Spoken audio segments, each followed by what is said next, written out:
पुसणारी सभेत ताळण केली काढी. महिला कशी आहे, ढोल गवार पुसणारी ताळण केली काढी. ढोल वाजवताना त्याचा विचार करू नका किती वाजवा, ढोलला बजाव रे भैया बजाव और पैसा फेकता हूं बजाव. कधी विचार करतात ढोलेला की ढोल गवार तशाच प्रकारे नाडी आहे, किती बायका करा. राजाला शिवाजी महाराजाला 8 बायका आहेत, सम्राट अशोकाला किती, प्रत्येक राजाला बायका बायका.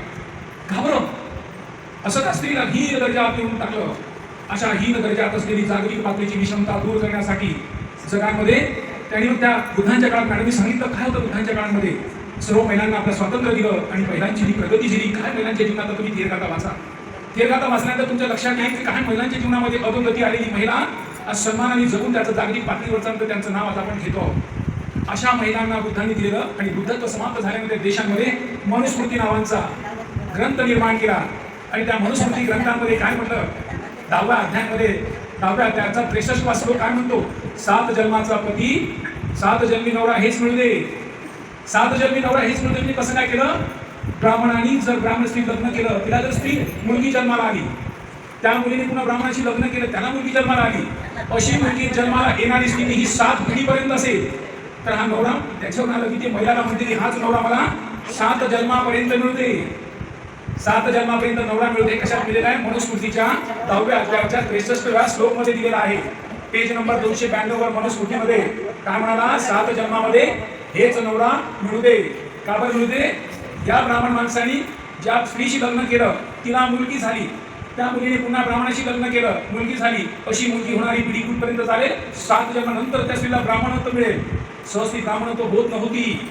त्यानंतर अशा प्रकारे चीड आणणारी बाबी या मनुस्मृतीने सुरू केली. आज मी आमच्या महिला त्या वडाची पूजा करतात आणि 7 जन्माचा हेच मिळू दे.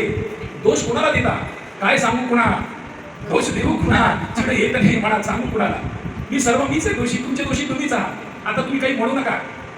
त्या सर्वांच्या पिढीतून दूर करणारा एक महामानव जन्माला. रडू नका, बसू नका, डोलू नका, सांगू नका. कारण व्यवस्था सांगत होती बाई तू तशीच राहा. कारण धर्मग्रंथ सांगतो बालपणामध्ये तुझं बाप व्यवस्था करेल, मोठी झाली नवऱ्याकडे जा, नवरा झाला म्हातारा तर त्या पोराकडे जा, पण शेवटपर्यंत तुला व्यवस्था करता येणार नाही. आज अशा अवस्था असलेली स्थिती आपण सर्व ऐकतो, वाचतो. ज्या महिलांना सुशीचे चांगले आनंद दिवस झाले ती महिला दिसते कुठं, त्या देवळात, त्या मंदिरात, त्या बापाच्या कीर्तना किती बसलेले असतात. अरे अरे काय सांगतो तुम्ही कुणाला, काय सांगू कुणा. पहा तुम्ही मोठे मंडपात पहा, एका बाबाचा मंडप चालतो, त्या मंडपात साऱ्या डुलतात. कुठे गेले देव, कुठे गेला कर्म, हजारो वर्षाची गुलामीची मानसिकता कुठे गेली वाचा. म्हणजे त्या धर्मग्रंथीने आमचे सर्व अधिकार नाकारलेले, त्या धर्मग्रंथाला पुष्टी देणारा एक महामानव जन्माला आला. म्हणून महिलांच्या सर्वांच्या वेळात मंगळसूत्र नवऱ्याचं नसून बाबासाहेबाचं हवं. कारण बाबा तुझ्यासारखा, तुझ्यामुळे आज मी धजली सजली मोठी बोलली. वर्षात इथे येऊन बसले आहेत ना, त्या संधी कुठेच मिळाल्या नसत्या. जरी धर्मव्यवस्थेत असती आणि नवरा मेला असता तर टकली व्हावं लागलं असतं आणि एका चुटकी बाहेर बसावं लागलं असतं. इंदिरा गांधी नवरा मेल्यानंतर देशाची प्रधानमंत्री झाली. आता जी बाई आहे ती देशाची राष्ट्रपती झाली. आणि जर धर्मग्रंथ येत असती तर विधवा, सौ, गभा काय लागलं असतं, गभा, गंगा, भागीरथी. आज तुम्ही डॉक्टर आहात, इंजिनियर आहात, वकील आहात, जज आहात, मोठ्या पदावर जाऊन बसले. कोणता देव पावला, एकही देव पावला असेल तर मग एकही देव पावला नाही. म्हणून जागृती करणे, म्हणून सांगणे किती संत आले, किती संत झाले, कोणी आमच्या नवसाला नाही पावलं. किती उपास केला, किती तापास केला, कोणता देव नवसाला नाही पावला. रात्रंदिवस टाळ घुटणं खुपत बसले तरी कोणताही देव आमच्याकडे धावून नाही आला. एक भीम जन्माला माती गोट्याला पेन लावला, कोटी कोटी कर्माची पळी उजळली भीमा तुझ्या जन्मामुळे. एक पुत्र त्या आईच्या पोटी जन्माला येतो आणि हजारो वर्षाची गुलामी मुक्त करतो. त्या पुत्राला जन्म घालणारे आपण सर्व आई आहोत. त्यावर एवढा परिणाम का झाला, आई शिकली तर भर शिकते, आई बेकूफ तर त्याची पोरं बेकूफ, पोरं बेकूफ तर त्याचा कुटुंब बेकूफ, कुटुंब बेकूफ तर समाज बेकूफ. का त्याचा थोडा मोठा परिणाम होतो. असं का केलं गेलं, स्त्रियांचे अधिकार हक्क का नाकारले गेले, कारण देशामध्ये ब्राह्मणी व्यवस्था. स्मृती दिली, तुम्ही त्यांच्या केलेल्या कार्याची आठवण करायची. तुम्हाला पुण्यतिथी, पुण्यस्मरण हे ब्राह्मणी शब्द आहे. तुम्ही त्या केलेल्या कार्याची आज तुम्हाला आठवण करून द्यायची. आमच्यापैकी स्त्री कशी मोठी झाली, ती आमची आई कशी झाली आणि तिच्या कार्याचं आम्ही स्मरण करतो आहे. ती कोण आहे, कारण आपण 2 दिवसापूर्वी महिला दिन साजरा केला. एखाद्याचा दिन साजरा करणे म्हणजे नेमकं काय, ज्यांचा अनुशेष राहतो तो अनुशेष भरून काढणे, म्हणून त्याला विशेष संधी दिली. महिलांना जगांमध्ये महिला म्हणून दुय्यम असं स्थान होतं आणि दुय्यम स्थान असलेले जागतिक पातळीवर सतत चालू होतं. परंतु फ्रेंच राज्यक्रांती झाली 1889 मध्ये या फ्रेंच राज्यक्रांतीमध्ये होतं स्वातंत्र्य, समता, बंधुत्व, न्याय. या चार जी घटक दिली त्या घटकांच्या आधारावर जगांमध्ये जे काही माणसं जन्माला आलेली ती समान आहेत. ती स्त्री असो पुरुष असो, आईच्या पोटी जन्माला येताना ती समानतेने जन्माला येतं. पुरुषाला जसं दूध पाजतं तसं मुलींना सुद्धा देतं. त्यामुळे तिथे कोणताही भेदभाव नाही. मग भेदभाव निर्माण कसा झाला?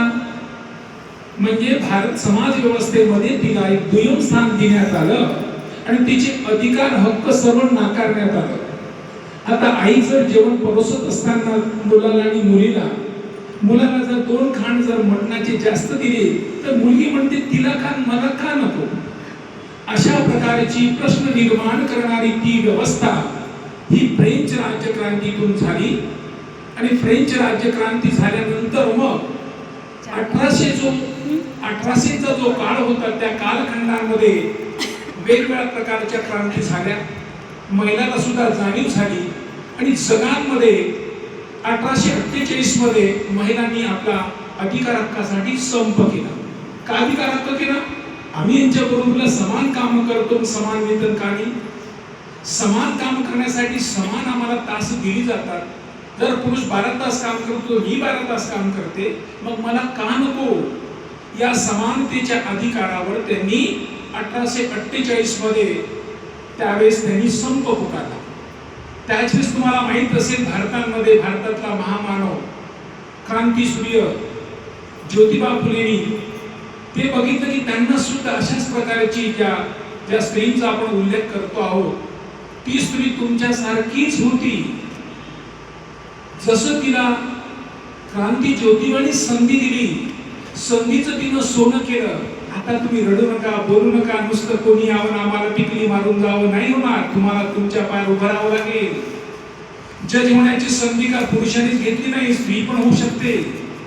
देशाचे राष्ट्रपती, प्रधानमंत्री होऊ शकतात. तिला त्या पदाला तुम्ही मान देण्याचा, सन्मान देण्याचा आपण तयार केलं पाहिजे.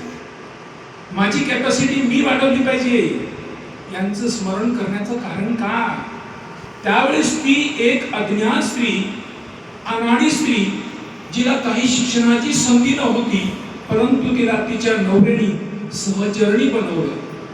तो सहकार्याने सहचरणी बनवल्यानंतर त्यांनी तिला संधी दिली. कारण तिला माहित होतं त्यांच्या जीवनामध्ये जी घडलेली घटना होती ती विषमतेची घटना होती आणि विषमतेची घटना ही सातत्याने चालत होती.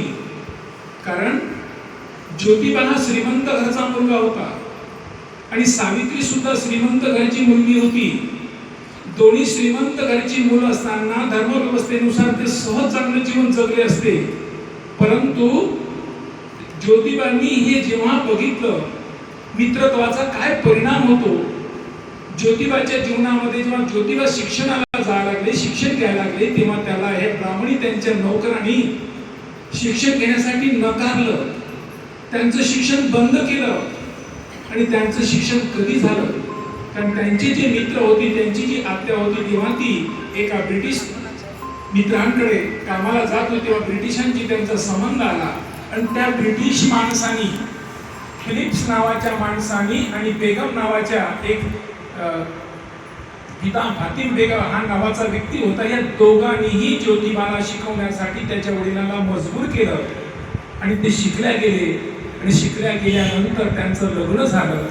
ज्या माऊलींच्या बाबतीत आज आपण म्हणतोय ना, तिचा जन्म 3 जानेवारी 1831 मध्ये झाला. 3 जानेवारी 1831 मध्ये तिचा जन्म झाला. आणि त्या जन्म झालेल्या पोरीचं लग्न वयाच्या 9व्या वर्षी झालं. आणि ज्योतिबांनी बघितलं की ह्या महिलांचं जर या महिलांना सुदृढ करावं लागेल, त्यांना शिकावं लागेल, शिक्षणाशिवाय पर्याय नाही. म्हणून सावित्री 17 वर्ष